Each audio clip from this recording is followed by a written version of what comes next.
নমস্কার সবাইকে, চলে এসেছি আরও একটা নতুন ভিডিওর সাথে। তো আজকের ভিডিওতে আমি বানাচ্ছি ছোট্ট একটা টোপর আর পাটাশি। তো চলুন ভিডিওটা শুরু করা যাক।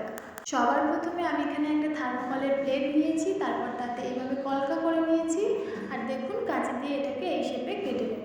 এরপর এখানে আরও বিভিন্ন রকমের ছোট ছোট শেপে কেটে নিতে হবে। যেমন দেখুন এখানে আমি কিছুটা গোল, কিছুটা ট্রায়াঙ্গেল, কিছুটা লাভ, এরকমভাবে ছোট ছোট টুকরো কেটে নিতে হবে এবং ফেভিকল দিয়ে এইভাবে বসিয়ে নিতে হবে। এই ছোট ছোট কাটিংগুলো আমি আগে থেকেই কেটে রেখেছিলাম, কারণ ভিডিও বানাতে যাতে অসুবিধা না হয়।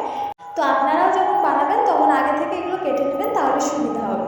এরপর দেখুন আমি এখানে আর কিছুই করবো না, সিম্পল এখানে পেন্টিং করবো, কালার করে দেবো। তো এখানে আমি পিঙ্ক কালার ব্যবহার করছি, আপনারা চাইলে লাল কালারও ব্যবহার করতে পারেন। বন্ধুরা, ভিডিও ভালো লাগলে একটা লাইক অবশ্যই করে দেবেন, কারণ আপনাদের একটা লাইক আমাকে অনেকটা মোটিভেট করে আরও নতুন নতুন কিছু ভিডিও বানানোর জন্য। তো আপনাদের কাছে রিকোয়েস্ট রইল, প্লিজ ভিডিওটা লাইক করে দেবেন। তো দেখুন আমাদের ছোট্ট কোণের জন্য ছোট্ট একটা পাটাশি তৈরি হয়ে গেছে, কত সুন্দর দেখতে লাগছে। এবার বানাবো বরের জন্য একটা টোপর। এটার জন্য আমি জ্যামিতি বক্সে যে চাঁদা পাওয়া যায় সেই চাঁদাটাকে প্লেটের উপর বসিয়ে কেটে নিয়েছি এবং এই চিকন করে এভাবে আঠা দিয়ে আটকে নেব। এটা যেহেতু থার্মোকল, তো তার জন্য গ্লুতে বারবার আটকাচ্ছিল না, খুলে যাচ্ছিল, তাই এখানে আমি একটা ছোট্ট কাঠি ব্যবহার করে নিয়েছি। আর এখানে দেখুন টোপরটাতেও আমি ছোটো ছোটো বিভিন্ন শেপে কেটে নিয়েছি। দেখুন এভাবে ত্রিভুজের মতো বা রাউন্ড শেপে এভাবে কেটে নিয়েছি এবং গ্লু দিয়ে এইভাবে আটকে নেব।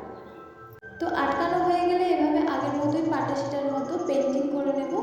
বিভিন্নভাবে আপনারা রং করতে পারেন, যেমন ডিজাইনে চাইবেন তেমন ডিজাইনে করবেন। আমি এখানে আমার মতো করে নিয়েছি। আর বন্ধুরা, আপনারা ভাবছেন যে এই ছোট টোপর আর পাটাশিটা আমি কাদের জন্য বানাচ্ছি। এটা তো কোনো বড় কোনো কিংবা ছোট বাচ্চাদেরও হবে না। আসলে আমি এটা বানাচ্ছি আমার রাধা কৃষ্ণের জন্য। তো আপনাদের ঘরে যদি রাধা কৃষ্ণ থাকে তো তাদেরকে আপনারা পড়াতে পারেন, কিংবা কোনো পুতুল থাকলে তাদেরকেও পড়াতে পারেন। এভাবে ছোট্ট সুন্দরভাবে একটা কিউট ডিআইওয়াই তৈরি হয়ে গেছে। দেখুন কত সুন্দর লাগছে। তো চলুন আজকের ভিডিওটা এই পর্যন্তই। ফিরে আসবো নতুন কোনো ভিডিওর সাথে। ততক্ষণ সবাই ভালো থাকবেন, সুস্থ থাকবেন। রাধে রাধে।